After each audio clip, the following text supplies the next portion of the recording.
¿Qué tal amigos? Bienvenidos a una nueva entrevista en Punto Convergente TV. Hoy vamos a hablar de arte, ¿sí? Y para eso tenemos una especialista. Estamos con la diseñadora e ilustradora Laura Barqui. Ella es docente en la maestría en creación visual de la Universidad Católica Argentina, de la Facultad de Sociales, a quien le agradecemos muy gentilmente el acercarse hasta la biblioteca central de nuestra universidad. Laura, ¿cómo estás? Primero, gracias por la invitación. Por favor, es un honor y un orgullo y un desafío tenerte aquí delante porque, bueno, tenés una trayectoria muy importante. Pero primero quiero preguntarte, ¿qué es para vos el arte? Empezamos así, de a poquito. Bueno, es interesante porque me pregunto muchas veces qué es el arte en relación a lo que yo hago. Porque mi trabajo tiene mucho del espacio, del clima, de la energía, digamos, de lo artístico, pero sin embargo transita a otros lugares. Entonces, si hablamos del arte en sí mismo, yo creo que es un canal de expresión, de la expresión humana, que hoy en día, de todas maneras, es la expresión humana mediatizada por las cuestiones sociales, por las cuestiones del mercado también. El arte es algo que está atravesado por el mercado también, pero en su esencia sigue siendo la expresión humana transformada en objetos, transformado en imágenes, en algo que otra persona humana percibe. Entonces es un lazo de comunicación a través de la expresión y la percepción. Hablaste de lazo de comunicación y de percepción. ¿Cómo haces para transmitirle esa pasión, esa vocación o ese sentimiento a los estudiantes? Mira, a mí me encanta lo que hago, pero me encanta lo que hago. Y creo que eso se nota por lo que me vuelve, creo que se nota cuando hablo, cuando lo cuento. Entonces la verdad que no hago nada más que decirles, esto está buenísimo, lo vivo de esta manera.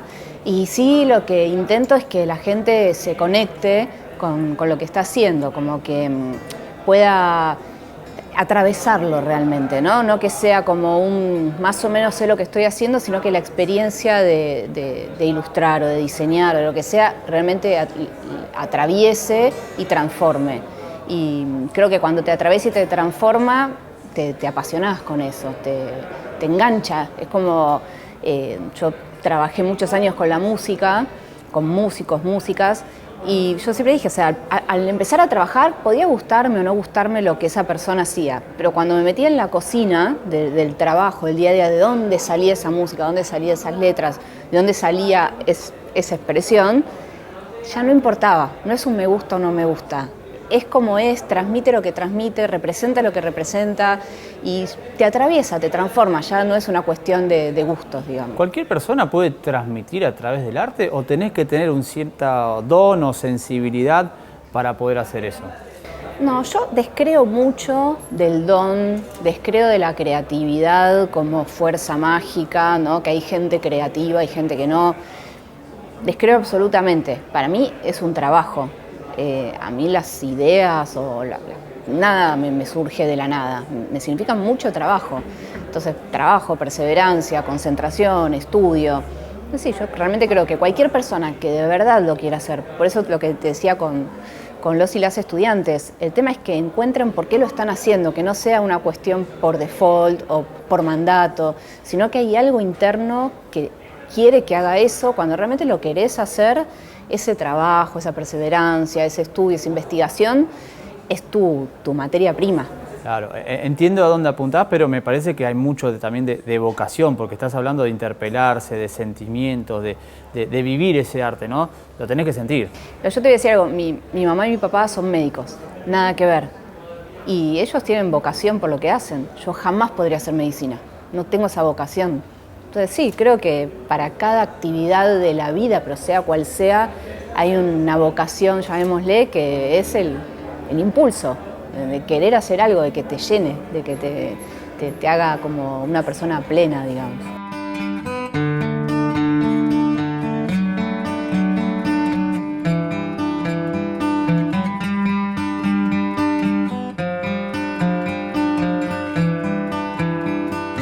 Hablaste recién de la parte musical, ¿no? Que se mezclaron esos mundos.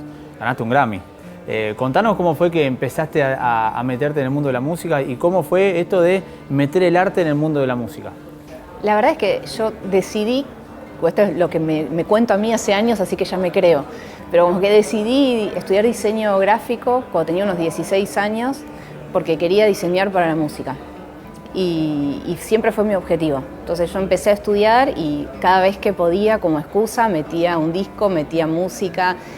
Nunca me interesó ser música, pero sí me encantaba la idea de pensar en traducir un universo sonoro, musical, a un universo visual. Es como que eso, por alguna razón, lo tuve como muy claro desde siempre. Empecé a estudiar diseño para eso. Mientras estudiaba, hacía el arte de las bandas de música del barrio donde yo era, que sigo siendo, que es del oeste, del conurbano. Había muchas bandas en ese momento de gente de mi edad y yo hacía los discos. Así que fue como al mismo tiempo que me fui formando y me fui como fogueando, digamos, profesionalmente. ¿Trabajabas en conjunto con los músicos, les mostrabas tu diseño y se consensuaba, uy, esto me gusta, esto no me gusta? ¿Cómo era ese proceso? Sí, a mí siempre me gustó eso, el trabajo colaborativo, digamos, como escuchar no solo la música, sino escuchar qué cosas les interesan, en qué están pensando en esa época de grabación. Me gusta ir a la sala de grabación, por eso te decía como meterme en la cocina y empezar a proponer cómo me imaginaba yo esa traducción de lo que estaba escuchando, lo que estaba pasando o la narrativa que ese disco iba a tener y empezar a mostrar y trabajar mucho en el ida y vuelta, muchísimo. O sea, no hubiese hecho ningún disco como los que hice sin la participación de las y los músicos. De eso se trata. ¿Cómo fue esto de estar nominada y ganar un Grammy? Raro, raro, no, la verdad que fue gracioso en un punto. Cuando yo me enteré de la nominación, fue hace muchos años, la verdad que tuve que googlear, porque claro, ni sabía que existía esa categoría, que es la dirección de arte, porque era el primer año que estaba la categoría. Entonces era como de repente, ¿por qué yo un Grammy? ¿Qué tengo que ver con...? Y toda la experiencia fue como... Era chica además, entonces toda la experiencia fue como sorpresiva y divertida. Yo me divertí un montón, como que no me esperaba nada, ni viajar, de hecho, anécdotas, pero llegué tarde porque tomé un taxi en medio de Nueva York, no entendía nada, entré por la puerta de afuera porque quería hacer la cola con la gente que iba a mirar el show, o sea, como muy desubicada y como muy divertido vivirlo de esa manera. Después, además, durante los años me nominaron como varias veces más. Entonces fui entendiendo cómo era la dinámica y es súper interesante porque las nominaciones surgen de un comité de unos 15 diseñadores y diseñadoras de toda Latinoamérica y de España que se dedican a la música. Y se juntan durante un par de días a mirar todo el material que se presenta, que pueden ser 600 discos, y a seleccionar cuáles van a ser los 5 que van a quedar nominados. Y se hace un trabajo así como muy serio, de escuchar la música, de ver la relación. Entonces es impresionante el hecho de quedar nominado. Después, el ganar o no ganar ya depende de cualquier cosa, porque también tiene que ver quién es el artista, el impacto que tuvo ese disco. Es súper random y tiene que ver con otras cosas. Pero el proceso de nominación es algo de colegas y como muy serio. Entonces fue como hermoso. Después, en el momento me divertí. Después me fueron cayendo las fichas de lo que significaba eso desde lo profesional. Y fue como sentirme muy honrada. Yo me acuerdo cuando compraba los discos, ¿sí? Que una de las cosas que más me gustaba era el arte de tapa, el librito, ¿viste? Que uno abría y miraba y leía las letras y estaba acompañado de dibujos. Hoy eso cambió, ¿no? ¿Cómo se tiene que adaptar un artista que hace arte a estas nuevas tecnologías? Porque hoy el disco sale por Spotify, que tiene un logo, que se piensa y se diseña, pero antes abrir el disco y mirarlo tenía como un trabajo y un proceso que lo tenías en la mano. ¿Hoy es diferente? Igual me encanta lo que acabas de decir, porque igual es una mirada que no es... Yo en su momento siempre tenía que decir que yo no hago la tapa de un disco, yo hago el arte, la totalidad. Y Contá decía exactamente eso. Para mí es importante la experiencia, cuando llego a mi casa, me tiro en la cama, abro el disco, lo navego, lo que me va pasando, la narrativa, no es una tapa. La tapa tiene una función de venta, de impacto veloz, pero lo importante es la narrativa. Y hoy en día sigue siendo esa la importancia, la narrativa, más allá de la música. Entonces no es solamente la portada de Spotify, es todo. Son las redes, son los shows, la portada de Spotify también, pero los videos. Es como una totalidad que de hecho no es lo que a mí hoy me interesa hacer, porque a mí me sigue como atravesando la gráfica. A mí me gusta lo físico, lo fijo.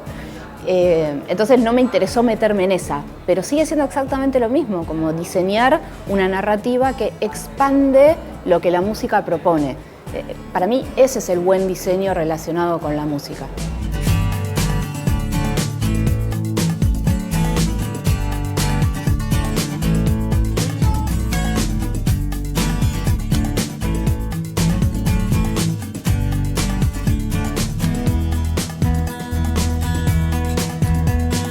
Estuve investigando algunas entrevistas, algunas declaraciones tuyas, y tengo una que me llamó mucho la atención que dice que el diseño genera efectos que actúan social y políticamente. Explícame un poco esa frase. El diseño es yo estudié diseño gráfico, pero me considero diseñadora, más allá del universo gráfico, ¿no? El diseño se dedica a pensar, a planificar todo lo que nos rodea. Productos, visualidades, multimedias, experiencias, plataformas a través de las cuales nos comunicamos. O sea, todo hoy en día está diseñado. Entonces, el diseño es esta disciplina que planifica a futuro qué es lo que va a existir que ahora no existe. Entonces, sin lugar a dudas, todo lo que se hace a partir del diseño tiene una implicancia social. Yo lo digo inclusive, por ejemplo, con las plataformas que nos comunicamos hoy en día, predefinen de qué manera nos comunicamos. Entonces ahí hay un impacto muy fuerte en los esquemas sociales. Y creo que eso también está relacionado con una esfera política, que tiene que ver también con la transformación de los vínculos sociales. Entonces, bueno, el diseño tiene que ser como muy consciente, porque muchas veces lo que sucede es que se lo piensa más de un punto de vista mercantilista, tal vez, ¿no? O de efecto rápido, y no se es consciente de los efectos profundos a los cuales se está acompañando o resistiendo, ¿no? Entonces, a mí me parece importante como marcarlo, porque muchas veces se piensa en el diseño como una capa, ¿no? Como una capa superficial que viene después de algo. Y en realidad el diseño real es el diseño que opera desde abajo, desde el punto cero, y que acompaña un proceso, no el que pinta, ¿no? Entonces no hay que entenderlo de esa manera, porque puede ser bastante perjudicial si no se piensa en los efectos reales. Por eso, como decís vos, te tiene que interpelar, ¿no? Sin eso no hay arte. No, sin eso estás obedeciendo a lo que se supone que tenés que hacer. Tal cual. Bueno, ese es un consejo muy lindo para una persona que está mirando el programa, la entrevista, y se quiere dedicar al tema del arte. Pero para cerrar la nota, ¿qué consejo le darías, aparte de esto que tiene que estar interpelado, a esa persona que quiere diseñar, que quiere innovar, que quiere animarse a jugarse como vos lo hiciste? Que disfrute los procesos. O sea, no importa el objetivo final a donde llegues, que nunca sabemos, nadie llega a ningún lado, no importa eso, sino los procesos. Entonces, cada descubrimiento nuevo, cada experiencia nueva que da, obviamente, el acercarse a espacios de formación y estar en contacto con gente que viene transitando ese camino en el que vos te querés sumar, aceptar todo, volverse esponja y disfrutar mucho ese proceso. Creo que el momento más lindo es el del estudio. No hay riesgo, no hay miedos, estás para aprender, para experimentar, para equivocarte y crecer a partir de eso. Así que bueno, disfrutarlo y ahí te empieza como a atravesar. Laura, muchas gracias por tu presencia en Punto Convergente TV. Gracias a vos.